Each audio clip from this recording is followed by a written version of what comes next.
मुंशी प्रेमचंद की कहानी सौत भाग 1। जब रजिया के 2-3 बच्चे होकर मर गए और उम्र ढल चली तो रामू का प्रेम उससे कुछ कम होने लगा और दूसरे ब्याह की धुन सवार हुई। आए दिन रजिया से बकझक होने लगी। रामू एक न एक बहाना खोजकर रजिया पर बिगड़ता और उसे मारता और अंत को वह नई स्त्री ले ही आया। इसका नाम था दासी। चंपई रंग था, बड़ी बड़ी आंखें, जवानी की उम्र, पीली कुशांगी। रजिया भला इस नवयौवना के सामने क्या जचती। फिर भी वह जाते हुए स्वाभाविक को जितने दिन हो सके अपने अधिकार में रखना चाहती थी। तिगरते हुए छप्पर को थुन्नियों से संभालने की चेष्टा कर रही थी। इस घर को उसने मर मर कर बनाया है, उसे सहज ही मैं नहीं छोड़ सकती। वह इतनी बेसमझ नहीं है कि घर छोड़कर जी चाहे दासी राज करे। एक दिन रजिया ने रामू से कहा, मेरे पास साड़ी नहीं है, जाकर ला दो। रामू उसके एक दिन पहले दासी के लिए अच्छी सी चुंदरी लाया था। रजिया की मांग सुनकर बोला, मेरे पास अभी रुपया नहीं था।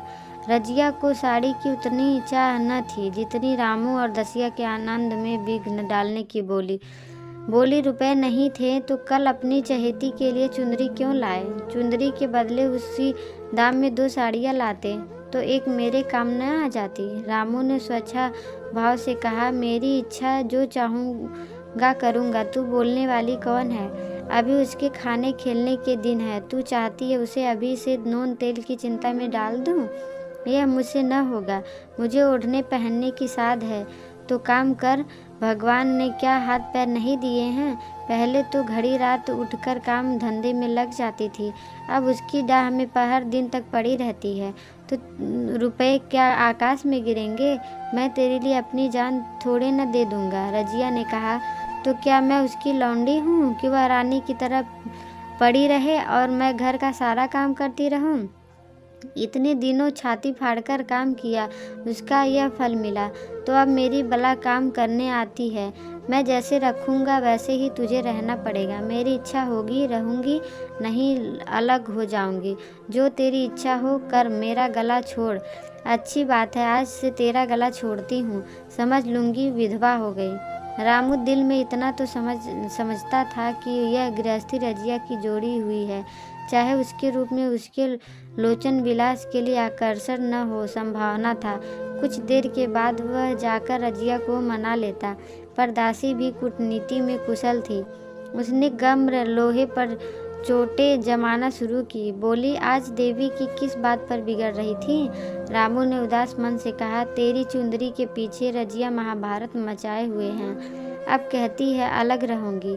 मैंने कह दिया, तेरी जरे इच्छा हो कर। दसिया ने आंखें मटकाकर कहा, यह सब नखरे हैं कि आकर हाथ पांव जोड़े, मनावन करे और कुछ नहीं। तुम चुपचाप बैठे रहो, 2-4 दिन में आप ही गर्मी उतर जाएगी। तुम कुछ बोलना नहीं, उसका मिजाज और आसमान पर चढ़ जाएगा। रामू ने गंभीर भाव से कहा, दासी तुम जानती हो वह कितनी घमंडिन है। वह मुँह से जो बात कहती है उसे करके छोड़ती है। रजिया को भी रामू से ऐसी कृतघ्नता की आशा न थी। वह जब पहले की सी सुंदर नहीं, इसलिए रामू को अब उससे प्रेम नहीं है। पुरुष चरित्र में यह कोई असाधारण बात नहीं थी, लेकिन रामू उससे अलग रहेगा इसका उसे विश्वास न आता था। यह घर उसी ने पैसा जोड़कर बनाया है, गृहस्थी भी उसी की जोड़ी हुई है, अनाज का लेन देन उसी ने शुरू किया।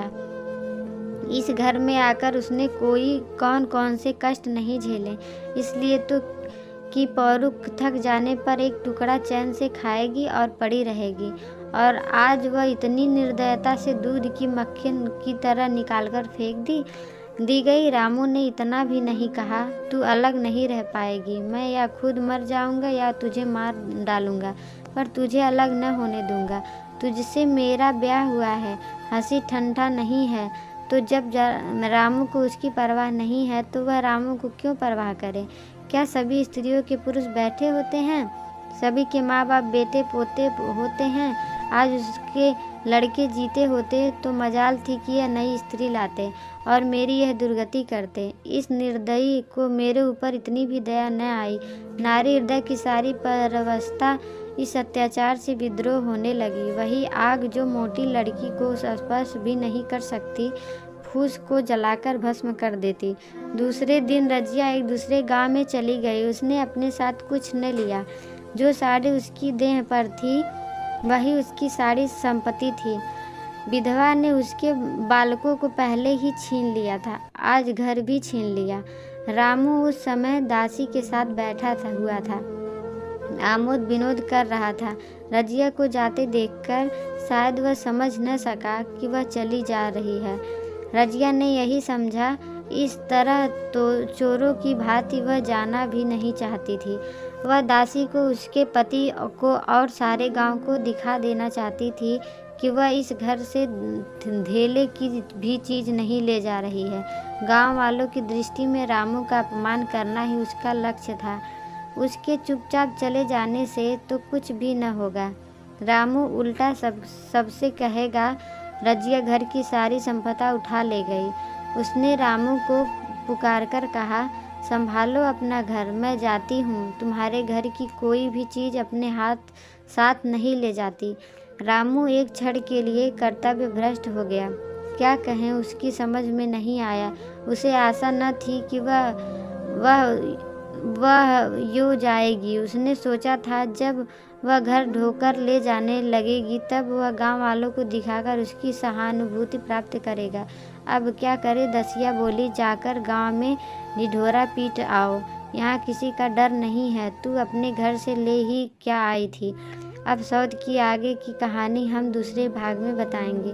दूसरा भाग आप लोग ज़रूर देखिए और हमारे चैनल को सब्सक्राइब ज़रूर करिए। वीडियो देखने के लिए धन्यवाद।